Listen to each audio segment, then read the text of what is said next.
We'll now call 121-956 State v. Newman-Caddell. Council settle in. I would note that Justice Standridge is recused from this case and will not be participating either in the arguments or in the decision.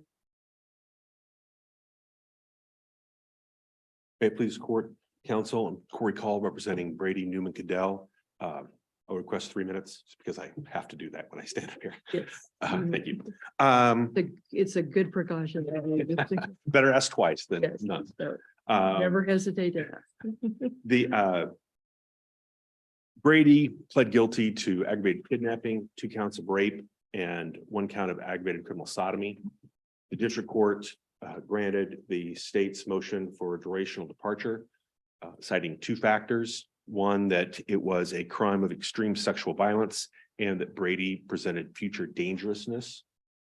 The judge then sentenced him to 165. He was criminal history I, so he gave him a 165 on the kidnapping and doubled it to 330, 165 on the rape, doubled it to 330, and then ran them consecutive to 660 months. We challenged the both factors used. The first factor was that it was a crime of extreme sexual violence, and there are 2 parts to the being a crime of extreme sexual violence. The first, little I, and we're in, let's see, 2168-15 F little I. And little I describes which crimes sort of qualify here, and 2 little I describes the individual characteristics of the defendant. We're not dealing with 2 little I, but I think it's a little like the sentencing grid, where you have the crimes that were here and the individual aspects of the defendant. But we're talking about a crime of extreme sexual violence, and there are 5 crimes listed, or 5 categories listed here. The first of which we're talking about is a crime involving a non-consensual act of sexual intercourse or sodomy with any person. And the problem we have with this is the first crime that they departed on was aggravated kidnapping.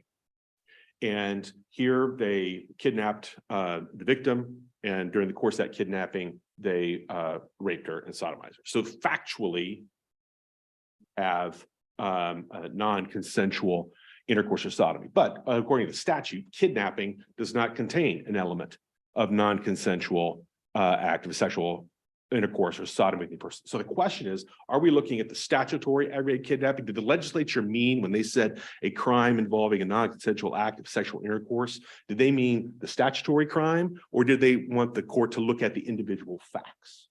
And this court doesn't the word involving suggest look at individual facts? I don't think so. I don't know. But when we're talking purely in the realm of law, we never use the word involving. We use words like elements, but not involving, right? I don't know if that's always true. I'm trying to craft how they would write it. A crime with an element of What about requiring? I guess it still seems, and I suppose most of those could work. Those could work. I guess the initial question is whether it's plain and ambiguous, or whether it's plain and unambiguous, or whether it's ambiguous. And this court sent out an order asking for talk about Bruce v. Kelly, which, by the way, we're big fans of those orders over at the Appellate Defender Office. We like no one coming in. And so you look at the overlaying the language overall, and I think part of that may be involving. I'm not sure. I'm having trouble thinking of either way of examples where we obviously use involving to mean the individual facts, or obviously the other way. And I'm having trouble thinking of that.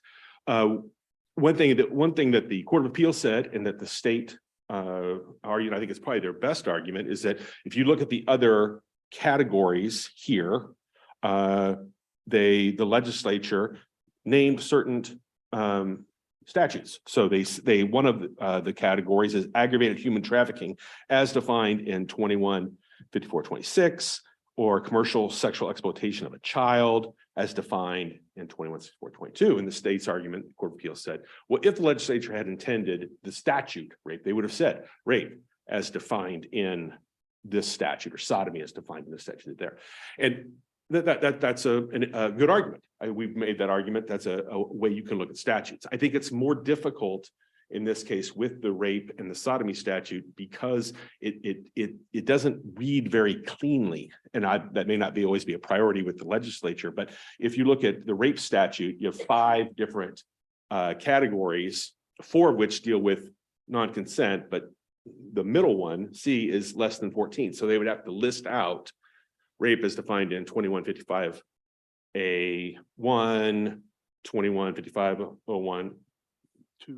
They would have to list those out, and sin with sodomy. It seems like they wanted to cut. You have the animals involved in the non-consensual sodomy statute, which you'd have to accept out. And so it seems like this just seems a cleaner way to make the same point. One other thing if we look then at the entire aggravated, the language that the court used in the entire aggravating circumstances list, it looks to me like the legislature used the term offense to mean the individual circumstances of the crime, and crime to mean the statutory crime. So you have in 2C, that's C2C, the offense was motivated entirely or in part, blah, blah, blah, blah. The subsection D, the offense involved a fiduciary relationship. They didn't use the crime there. They used the term offense, which seemingly that would have a different meaning than crime. Additionally, if you look at 2B, it says the defendant's conduct during the commission of the current offense.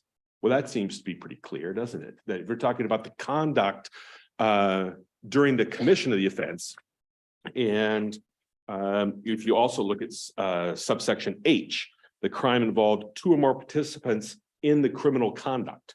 So they're qualifying the crime by saying in the criminal conduct, which I don't think you need to do if the term crime means what happened in the criminal conduct. So I think if you look at those, if you're going to say that if you're looking to see, is this plain and unambiguous by looking at the other words used in the statute, then I think it shows that the crime is as a crime involving non-consensual act is talking about the statutory crime and not the individual facts.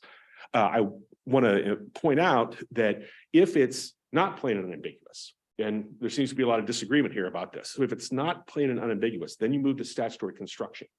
And it seems to me that most of what the Court of Appeals did, and they said it was plain and ambiguous, and the statutory construction factors that this court would use to determine the intent are very similar to the facts that we use to determine if it's plain and unambiguous in this. I mean, there are lots of other ones, but I'm not sure they apply here. And so I think if this court finds that you can look at the other language in this subsection and are unable to determine the meaning and it's ambiguous, then I think it's difficult to say that the rules of statutory construction prove that the states that it means the individual acts of the crime itself. Additionally, you have the rule of lenity, which is always important, but I think it's especially important in a statute like this, which is a notice statute. It's a statute designed to put the public on notice that if you commit these acts, then the state will punish you. And to the extent it's ambiguous, and that notice is ambiguous, I think it needs to be interpreted in favor of defendants most narrowly so that that notice that is given is very clear and people understand exactly what conduct is being prohibited. Moving on to the future dangerousness, the Court of Appeals didn't reach this argument because you only need one factor, which I'm not sure in all cases that should be I think sometimes you have a one factor that's overriding. Here, I think the future dangerousness is I think that's probably right. I didn't argue that anyway, but they didn't get to future dangerousness. But if this court finds that crime, look at the statutory, so that wasn't a valid factor, then we move to whether it was future dangerousness. And the argument here is that under Apprendi, after Apprendi, any element which increases the time person serves beyond that by a jury like this did, it's an element of the crime. This is essentially an aggravated kidnapping. It's an aggravated rape. That's what the upward departure means. So it's an element of the crime. So it has to be statutory because we need to put people on notice of these crimes. And here, this is the legislature states that this is a non-exhaustive list. I think that's the next. And so they say, well, yeah, this is a factor. And pre-Apprendi, this court has said future dangerousness, you can do that for an upward departure. But that was before it had to be an element of the crime. And now that doesn't work. The state cited cases, but I believe all of their cases are either pre-Apprendi or they involve dispositional departures, which aren't subject to Apprendi. And so there was a Court of Appeals case, State v. Snow, which said that this exact issue, I don't know if it was future dangerousness, but that statutory factors can be an element for a departure. And they write it in part on the federal death penalty statute, which says that you can use non-statutory factors to impose the federal death penalty. The important thing there is that under the federal scheme, you still need to have at least one statutory factor. You need to get in the door. And then once that has been, because there's two decisions, right? Does this person qualify for the death penalty? Or in our case, does this person qualify for an upward durational departure? And then the second question of, well, should they actually get the death penalty? Or in our case, how much time should we give that person? And so what we're dealing with here is the threshold question of is the district court authorized to go beyond the jury's verdict? And that has to be a statutory element. Even under federal law, that has to be a statutory element. Now, once that's met, then the judge can consider all kinds of things, right? How do we get to Apprendi when your client waived the jury trial, knowing that there would be a departure factors being as part of the plea? Didn't your defendant in essence waive an Apprendi type? Well, I think the difference, I think, is if the judge, I think if the judge had made sort of the factual finding, I was challenging the factual findings necessary to satisfy the element. But that's different. I'm not doing that. This is whether or not there can be at all the idea of non-statutory factors. I don't think he waived that aspect of it. Why couldn't there be non-statutory factors if a jury made the determination? Because the public needs to be on notice as to what constitute the elements of a crime. So it really goes back to the notice issue, not. Yes. Yeah. And again, there are two types of notice. There's I think there's the idea of once you're charged with the crime, the state has to give you adequate notice of what you're charged with so you can prepare your defense. We're not challenging that at all. There was certainly adequate notice of charging and all of that. What we're talking about is prior to the commission of the crime, the public has to have notice of what is being illegal, what the state will punish you for. That's the notice that we're trying. We would ask that this court find that neither departure factor was valid and remand for resentencing.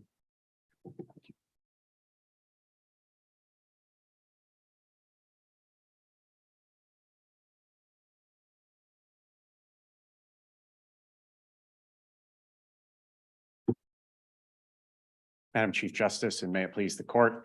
I'm Jacob Gonteski. I represent the plaintiff, the appellee, the cross appellant, the state of Kansas.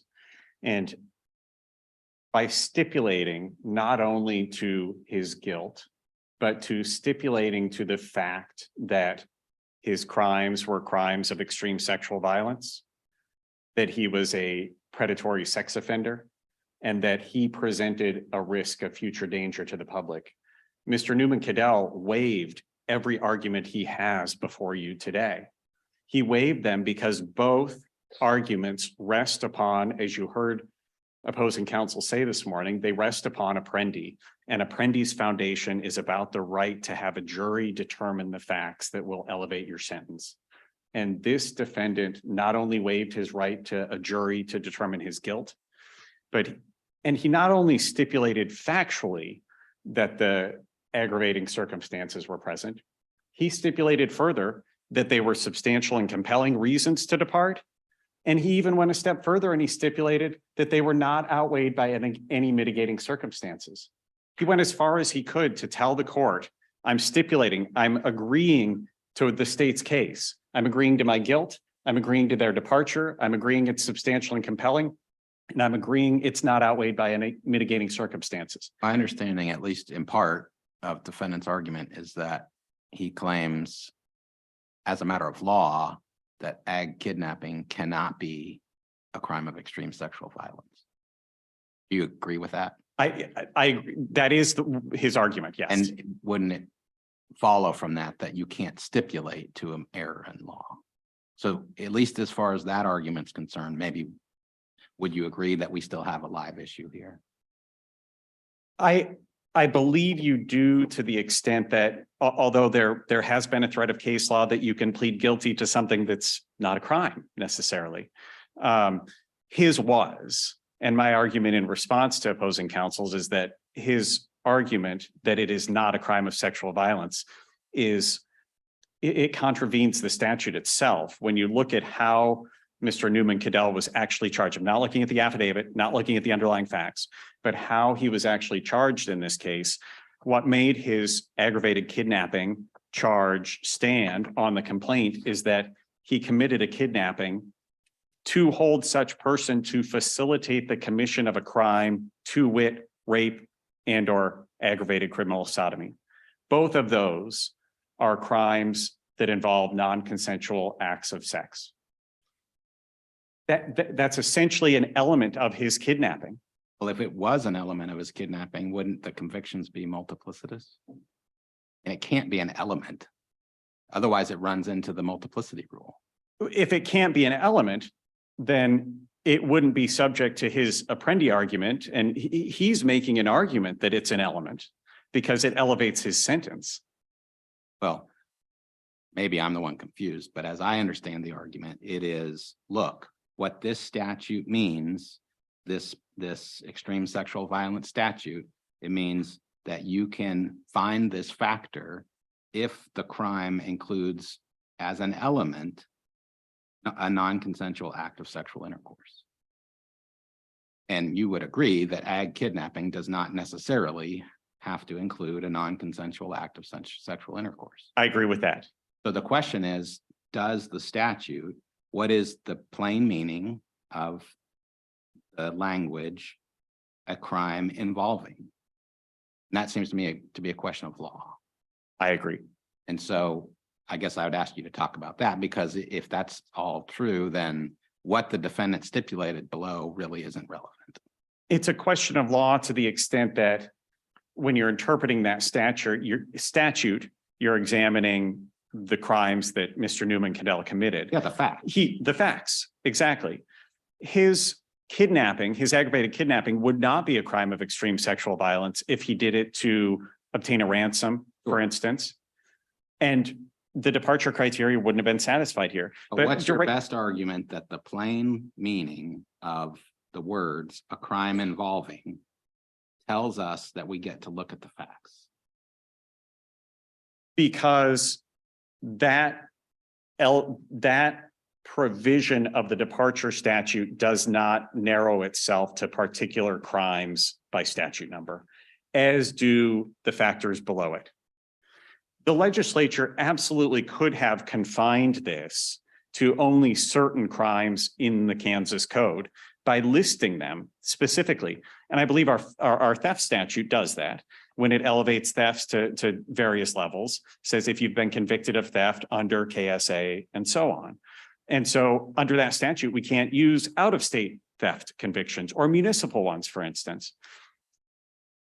Contra to that would be something like our DUI statute, which is a much broader umbrella and can capture out-of-state because it doesn't narrow the prior convictions just to 8-1567. Likewise, this statute does not narrow the crimes that involve non-consensual acts of sexual intercourse to just rape under KSA 5501 or aggravated criminal sodomy and so on.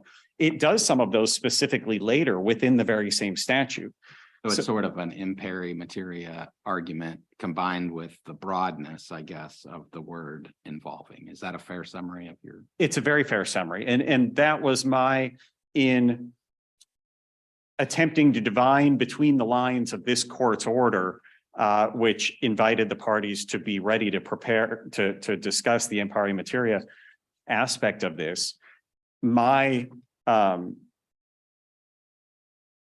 vetting of this case was that this is the very statute that question was posed for. And when you look at it in total, it not only defines certain crimes as crimes of extreme sexual violence by statute number, but subsection A is a broader umbrella than that. That does invite a fact finder to examine the facts of their specific offense. And this, it cannot be disputed, was all four of the crimes were centered on acts of non-consensual sexual intercourse. These are heinous and atrocious facts that I won't go through with the time that I have remaining, but suffice it to say, no one can make with a straight face an argument that these crimes were not crimes of extreme sexual violence. To the extent that opposing counsel says, well, this would just invite a fact finder or a sentencer to depart on every rape. That's not true, because the crime of extreme sexual violence aggravating circumstance is not cabined to only that the crimes involve non-consensual sexual acts. The fact finder also has to find that they were committed by someone who is a sexual predator. And that is not every rapist in every case by law, does not, because a sexual predator, a predatory sex offender, excuse me, has a very specific definition within the very same statute, which narrows the class to which this aggravating factor can be applied to. And it narrows it substantially. While it narrows it substantially, it still captured Mr. Newman-Caddell, even though he came back as a criminal history score of I. But by virtue of all of the sexual offenses he had committed prior to this one that had gone unconvicted and uncharged, he still rose to the level of being a predatory sex offender because of the acts he committed against others, including the stranger, home invasion, rape, and the victim in that case that testified in the sentencing in this case. So even if, though, that aggravating circumstance is not found to apply to the aggravated kidnapping, there's been no argument made by Mr. Newman-Caddell all along the way that that factor, that aggravating circumstance, did not apply to count 2, the rape. And so that factor can be applied to count 2 to the rape to double that sentence from 165 to 330. The other factor that was found that Mr. Newman-Caddell stipulated to is the future dangerousness factor. That one could be used to elevate count 1, to depart on count 1 from 165 to 330 months. The district court found both factors applied to both counts 1 and 2. But this court could find, if it did so, that the rape was still doubled by virtue of the crime of extreme sexual violence, and that the other factor applied to count 1, and his current sentence of 660 months would still stand because it would still be in line with what the district court did. To do that, we would have to reach the future dangerousness aggravating factor. If this court rejected that the crime of extreme sexual violence factor applies to count 1, then yes, it should address the future dangerousness factor. In part, that's because you couldn't have a doubling of count 2 because count 1's the base sentence. I disagree with opposing counsel on that one. I think you still could depart on count 2, even if you did not depart on count 1. And opposing counsel cited to one statute indicating that only the base sentence could be doubled. But if you look at KSA 216819 C3, that provision states that the total imprisonment term in a case involving consecutive sentences, such as this one, including the term for the departure crime, shall not exceed twice the maximum presumptive term for the departure sentence following aggravation. So this is the double rule. And I believe the double rule would still be triggered in this case, even if only count 2 was departed on. Count 2 could still be departed on to 330. But you won't arrive all the way at 660, which was the district court sentence here, if only that count is departed upon, because counts 3 and 4, I believe, will run concurrently. Had they been run consecutively, we'd be at 660 either way. But if only count 2 is doubled, then the resulting sentence will be the 330 from count 2 plus the 165 from count 1. And that's where the sentence would top out.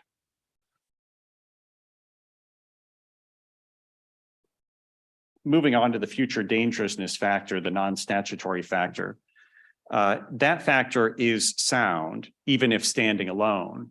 While Mr. Newman-Caddell has argued that that factor standing alone should not suffice to increase his maximum sentence, his argument rests upon the federal death penalty statute that he recounted here today, that he briefed.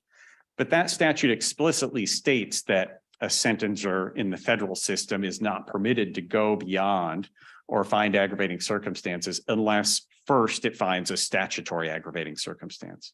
After finding a statutory aggravator, the sentencer can then use non-statutory ones.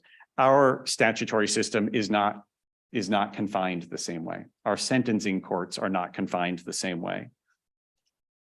Furthermore, his argument that the non-statutory factor is he still raises the Apprendi argument within that claim as well. But I once again go back to what I started with, which was that Mr. Newman-Caddell waived anything relating to Apprendi by stipulating to his guilt, to the facts underlying the aggravating circumstances, to their substantial and compelling nature as a matter of law, and to the fact that they were not outweighed by any mitigators that he could present. Future dangerousness is not vague. These are terms that are easily understood by the general public. There's not a vagueness problem or a notice problem here, given that the statute itself states it is a non-exclusive list. And furthermore, our Kansas appellate courts have recognized future dangerousness as a departure criteria nearly as long as Mr. Newman-Caddell has been alive. It has been on the books as a factor that can be used to aggravate a defendant's sentence, durationally or dispositionally. And that's why I'm asking that you affirm both criteria. If this court reverses or vacates the departure sentence on count 1 by virtue of finding that it was not a crime of extreme sexual violence, this court should nevertheless find that the departure criteria of future dangerousness applies to count 1 to justify the departure on it. And furthermore, that criteria equally applies to count 2. There's no distinction between which counts that one would apply to, and the district court found it applied to both, and this court should find the same. It need not reach that future dangerousness issue if it recognizes that the crime of aggravated kidnapping here was a crime of extreme sexual violence. It is essentially undisputed in this case that the reason the 2 defendants kidnapped this woman after following her from the convenience store to her workplace parking lot at night was so they could rape and sodomize her.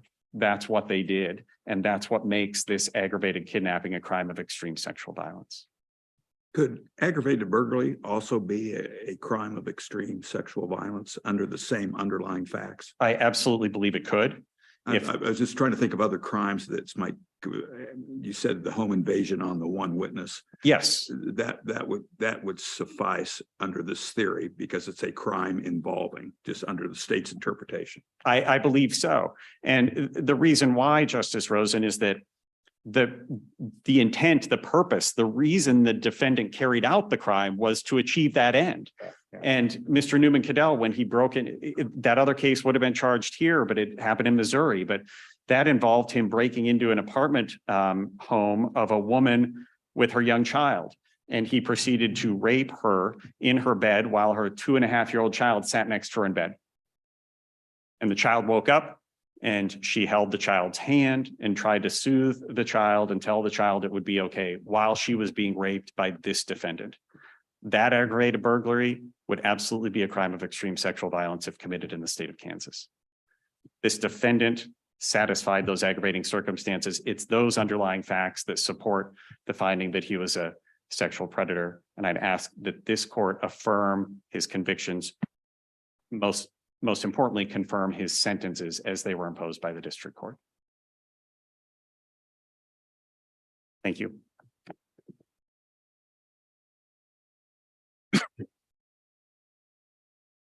May it please the court, Corey Cole from Mr. Newman-Caddell. The state said that it's you can use the factual circumstances here because the very purpose of the kidnapping was for the rape and sodomy, but that's not how if this court says that a crime involving non-consensual acts, you look at the individual facts, then that's not the floor for that. It doesn't have to be that, as I read the statute, it wouldn't have to be that it was the purpose of the crime or that it was somehow intimately related or like a burglary or an egg kidnapping that it was part of the charge of the crime. As I read this, if you say it's the facts of the crime, then it's all the crimes. Theft, the Missouri case, probably the child endangerment, you could throw an assault on there. Those are all crimes sort of involving an act of sexual intercourse. If you're looking at the facts of the crime, it seems to me that I don't know that the legislature wanted this to be a trump card to be played on every. What's wrong with that? Why? That seems like a potentially very reasonable legislative purpose. Say, look, if you're going to commit a bunch of crimes and one of them is a crime involving non-consensual sexual intercourse, that's an aggravating factor. That just seems very reasonable. I don't know that that's necessarily what they did. That's right. Well, but you're just arguing that's totally beyond the pale. I think it's perfectly reasonable for the crime involving non-consensual, like for the rape. I'm asking, why isn't it reasonable for all the crimes committed during this one course of conduct? Because it seems to me that you're already getting, the legislature would know that you're probably being convicted of so you're already getting that crime.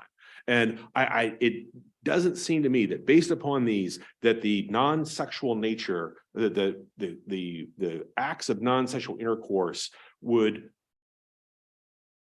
affect the other crimes, a theft or a. Well, we're just talking about aggravating factors. Just consider the following hypothetical.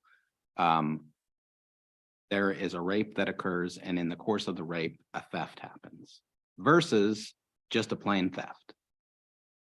Just seems reasonable to me that that is potentially an aggravating factor. I mean, all we're talking about is aggravating factors. It's an aggravating factor of the theft itself. Right. Yeah. And I don't think if that the fact if a guy goes to the house, sees somebody there, takes a wallet off the credenza. I don't think the taking the wallet off the credenza is made worse because a rape happened before. The rape is bad. The rape is certainly, and it's a level 1 crime, right? But as far as whether he took the wallet or not, I don't see how that is aggravated or made worse, or to the extent it could be doubled because of an act that occurred near the same time. Why do we even have to go that far here? My question would be, what's your response to the situation where it is an aggravated kidnapping for the purpose of committing a sexually violent crime? That's by definition a sexually violent crime. Right. Well, I think as I look at this, there are 2 ways to look at that. You look at the statutory definition, which is an intent to commit a crime, which doesn't have a sexual element to it. Or you look at the facts of this of the individual case, which in this case they do. I don't think you look at sort of what I think I thought of it as sort of a modified categorical approach. Sometimes we do in Apprendi cases where you can look at the charging document to see sort of what area this is in. And it doesn't seem like that's possible by a reasonable interpretation of the statute, that you would look at some sort of middle ground to see where you're not looking at what the actual facts were. You're looking at the charging document or something like this. I think you have to look at either the statute, which doesn't contain any language of non-consensual sex, or you look at the facts of the case. What happened in this offense And which case, in this case, there were. I don't think there's an element where you look at what the charging document said. And that as where it's in the charge as opposed to, when we were talking about a theft versus an aggravated burglary, it would probably be in the charge. Did that get you there? Think about it. Well, thank you, Your Honor. Thank you. Thank you to both counsel. Court will now be in recess until 9 a.m. tomorrow morning.